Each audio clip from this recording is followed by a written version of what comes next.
24 ডিসেম্বরে ঢাকাগামী টিকিট যেন এখন সোনার হরিণ। হাহাকার শুরু হয়েছে লন্ডন থেকে ঢাকা যাওয়ার টিকিট প্রাপ্তিতে।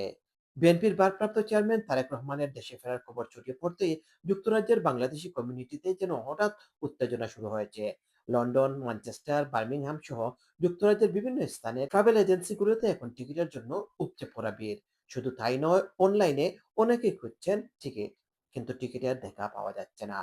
24 তারিখে সবগুলো টিকিট সোল্ড আউট হয়ে গেছে। তারেক রহমান দেশে যাচ্ছেন এই ঘোষণার ১ ঘন্টার মাথায় সবগুলো টিকিট বিক্রি হয়েছে বলে জানা গেছে। 25 ডিসেম্বর বিএনপির ভারপ্রাপ্ত চেয়ারম্যান তারেক রহমান ঢাকায় পা রাখার কথা। আর সেই হিসেবে 24 ডিসেম্বরই তিনি হিথ্রো থেকে ফ্লাইট করবেন। আর একথা শোনার পর থেকেই দলীয় নেতাকর্মীরা ভিড় করছেন 24 তারিখেই টিকিট পেতে, যাতে তারা তারেক রহমানের সাথে একই ফ্লাইটে ঢাকা যেতে পারেন। ট্রাভেল এজেন্সিগুলোর দাবি কয়েক ঘন্টার মধ্যেই হিথ্রো থেকে ঢাকা রুটের বেশিরভাগ টিকিট শেষ হয়ে গেছে। একই অবস্থা ম্যানচেস্টার, বার্মিংহাম সহ যুক্তরাজ্যের বিভিন্ন স্থানে। কোথাও পাওয়া যাচ্ছে না ঢাকাগামী টিকিট।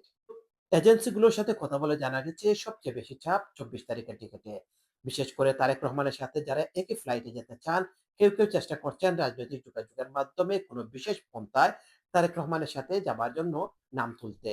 আবার যারা সেই সুযোগ পাচ্ছেন না, তারা অনলাইনে অফলাইনে বুকিং দিয়ে চেষ্টা করছেন একই ফ্লাইটে বুক দেওয়ার জন্য। কিন্তু যারা 24 তারিখের টিকিট পাচ্ছেন তারা যেন সোনার হরিণ হাতে পাচ্ছেন। আর যারা পাচ্ছেন না তাদেরকে অনেকটা হতাশা দেখা গেছে। যুক্তরাজ্যের বাংলাদেশ কমিউনিটিতে এখন এক ধরনের আলোড়ন। তারেক রহমান দেশে ফেরাকে কেন্দ্র করে আলোড়ন, উচ্ছ্বাস, কৌতূহল সব মিলিয়ে পরিবেশ বেশ উত্তপ্ত।